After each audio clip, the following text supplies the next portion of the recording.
Joined by Virginia Governor Glenn Youngkin. Good morning, Governor. Welcome back to the Hugh Hewitt Show. Well, good morning, Hugh. It's always such a pleasure to be with you, and good morning from the East Coast. Well, I want to begin by laying out a fact set for our audience for you to comment on. Every year, only about 3% of high school students take something called the PSAT, the National Merit Scholarship Test. 34,000 of those students get a commendation, 15,000 of those students get an award called a finalist, and then 1,000 of those students get the semifinalist award, which is a Willy Wonka golden ticket into great colleges. It really matters a lot. And at least 3 Northern Virginia high school, those students did not learn that they were National Merit semifinalists until after their application season had opened and in some places closed. Governor, I am outraged about that. What say you? Well, we're outraged as well. And, of course, it started at the Thomas Jefferson School of Math and Technology, which is one of the best, if not the best school in the nation, where we are celebrating excellence. And we see a principal that allegedly withhold these notifications, and now we're seeing it happen at other schools across Fairfax County. Listen, I've asked our Attorney General, and he has broadened his investigation to get to the bottom of this. And Attorney General Jason Miyares is doing a great job. His work in Loudoun County exposed the cover-up with regards to the sexual assaults of young women in Loudoun County schools, and a superintendent lost his job appropriately and was indicted. And I think the same level of scrutiny needs to be brought here. This is possibly a violation of Virginia's Human Rights Act. And we've got a real challenge here with students who have done extraordinarily well in the name of equity, being disadvantaged in their own applications because they weren't told about their accomplishments. There is a superintendent of the Fairfax County Schools who has clearly stated her position that she wants equal outcomes for all students at any cost. She funded a consultant that came in with $450,000 of taxpayer money.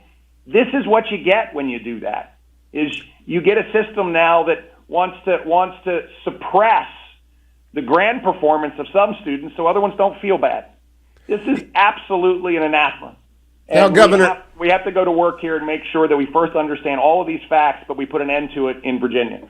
I want people to understand, when I first read the story, and it was Thomas Jefferson High School, I thought some principal had gone off the rails because in essence, it denies opportunity to the most skilled students in the class. It's really, to be a National Merit semifinalist is a golden ticket for college. You don't get told. The early admission comes and goes. Your schools aren't notified. 49 other states are notifying it. One, the Thomas Jefferson High School. But then when it happens to 2 more high schools in the same district, my very, very slow to seize on conspiracy mind, I just reject it generally. I think to myself, that's a pattern in practice. That's not a one-off. Did the other 2 schools, and I believe they are Langley High School and Westfield High School, when they joined Thomas Jefferson in revealing that they had also screwed their students, did your alarm bell go off even louder? Absolutely. And as I said to you, our Attorney General, Jason Miyares, is digging in now. He's got a full investigation of the entire county. He's going to get to the bottom of this. But what you've just described is clearly unacceptable. And what we're hearing from parents, and particularly the fact that at Thomas Jefferson, a disproportionate amount of the students there are of Asian descent. This is racism the other direction, and we've got real work to understand what's happened here. You know, Hugh, the problem we're seeing is that over the course of the last few years, we have watched this pursuit of equal outcomes for students bring down Virginia's expectations for our children. We went from having the highest standards in the nation to the lowest standards of the nation.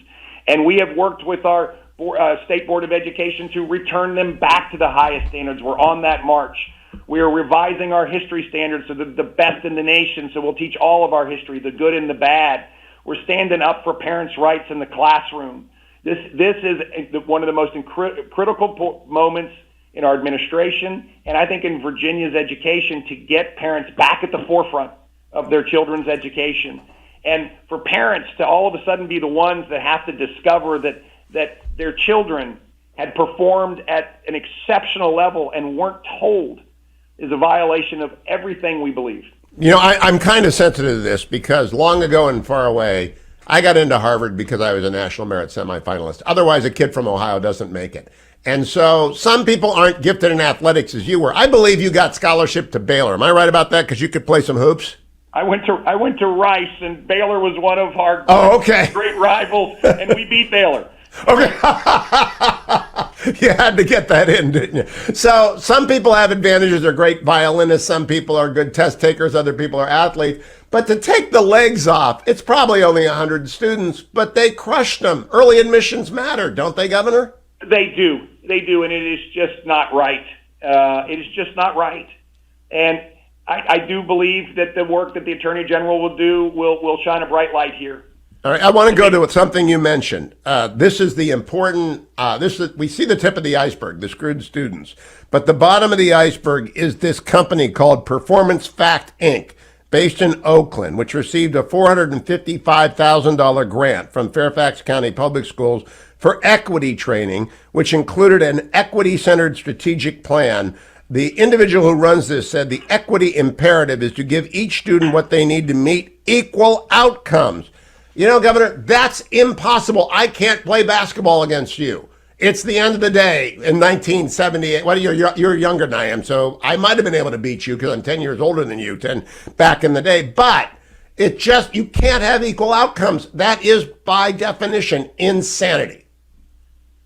It strikes at the heart of the difference between the left liberal progressives and America. And America is a nation of striving, of aspiring, of putting forth everything we have in order to bring our dreams to the forefront, not to demand equal outcomes.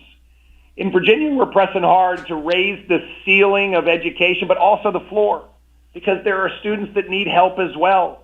But we cannot limit the dreams of our children. This is the systematic effort by the left liberal Democrats in order to try to put a cap on America and on Virginia. We're not going to have it. So, Governor, I want to conclude by asking you. One of the big things we are striving for is to return Virginia's expectations for our children to the top of the nation. We went from the top. They lowered our standards to the bottom, and we are putting them right back up to the top to stretch our kids and to celebrate exceptionalism.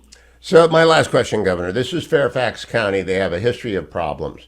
Are you going to ask the Attorney General, or will another of the Youngkin team be looking at the other counties to make sure that no similar punishment of excellence occurred in any other county besides? It might just be that Fairfax County is infected with the desire to punish the excellent.